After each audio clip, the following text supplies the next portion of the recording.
தமிழ்நாட்டிற்கான 2152 கோடி ரூபாய் கல்வி நிதியை வேறு மாநிலங்களுக்கு வழங்கியதன் மூலம் தங்களது உரிமைக்காக போராடும் மாணவர்களை மத்திய அரசு தண்டித்துள்ளதாக முதலமைச்சர் மு.க.ஸ்டாலின் கண்டனம் தெரிவித்துள்ளார்.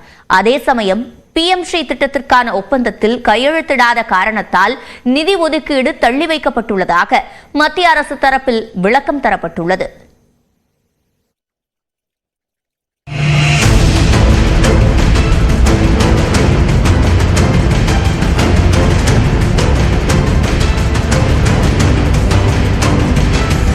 ஒருங்கிணைந்த கல்வி திட்டமான சமக்ர சிக்ஷா அபியான் மூலம் மத்திய மாநில அரசுகள் 60-40 என்ற வீதத்தில் நிதியை பகிர்ந்து கொள்ளும்.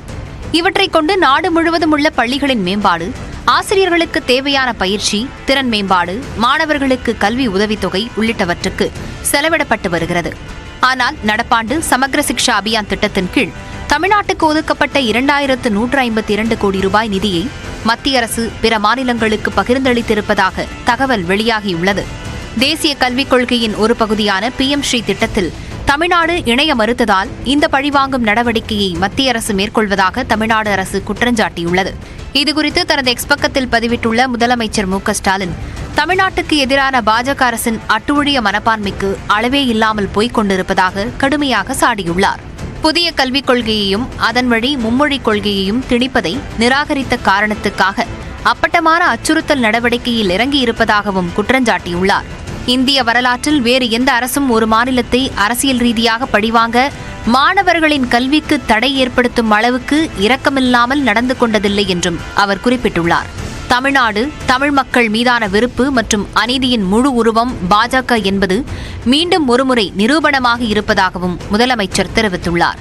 வரி கட்டுவதற்கு ஏற்ப சில மாநிலங்கள் நிதி கேட்பது அற்ப சிந்தனை என்று மத்திய அமைச்சர் பியூஷ் கோயல் கூறியிருந்த நிலையில், கல்வி வளர்ச்சிக்கான நிதியை மற்ற மாநிலங்களுக்கு திருப்பி விட்டிருப்பது அற்ப சிந்தனை இல்லையா என செல்வப்பிறந்தகை தனது எக்ஸ் பதிவில் கேள்வி எழுப்பியுள்ளார். கல்வியை பாதிக்கும் வகையில் மத்திய அரசு செயல்பட்டால் போராட்டங்கள் நடத்தப்படும் என்று கல்வியாளர் பிரின்ஸ் கஜேந்திர பாபு குறிப்பிட்டுள்ளார். குழந்தைகள் பாதிப்பு அடைந்தால் அதை பற்றி எனக்கு கவலை இல்லை என்று திரு நரேந்திர மோடி அவர்கள் கருதுவதும், நான் சொல்ற கொள்கையை ஏற்றுக்கொள் நிதி தருகிறேன் என்று சொல்வதும் முற்றிலும் ஜனநாயக விரோதமானது, கூட்டாட்சி தத்துவத்திற்கு விரோதமானது. எனவே மாநிலத்திற்கு சேர வேண்டிய அந்த நிதியை உடனடியாக வழங்க வேண்டும். வழங்குவதற்கான வீறு கொண்டு போராட்டத்திற்கு தமிழ்நாடு தயாராகிறது. கல்வியில் மாநிலங்களுக்கு சம உரிமை வழங்கவில்லை என்றால் அத்துறையில் இந்தியா வீழ்ச்சியை சந்திக்க நேரிடும் என கல்வியாளர் நெடுஞ்செழியன் தெரிவித்துள்ளார்.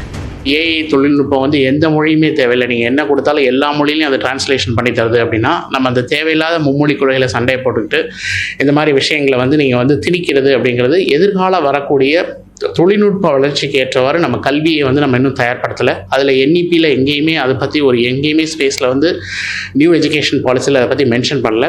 அதே சமயம் PM ஸ்ரீ பள்ளிகள் திட்டத்துக்கான புரிந்துணர்வு ஒப்பந்தத்தில் கையெழுத்திட வலியுறுத்தி தமிழ்நாடு அரசுக்கு பலமுறை கடிதம் எழுதியதாக மத்திய கல்வி அமைச்சகம் தரப்பில் தெரிவிக்கப்பட்டுள்ளது. ஆனால் ஒப்பந்தத்தில் சில மாற்றங்களை தமிழ்நாடு அரசு பரிந்துரைத்திருப்பதாகவும் அதில் திட்டத்தின் முக்கிய நோக்கம் நீக்கப்பட்டிருப்பதாகவும் தெரிவிக்கப்பட்டுள்ளது.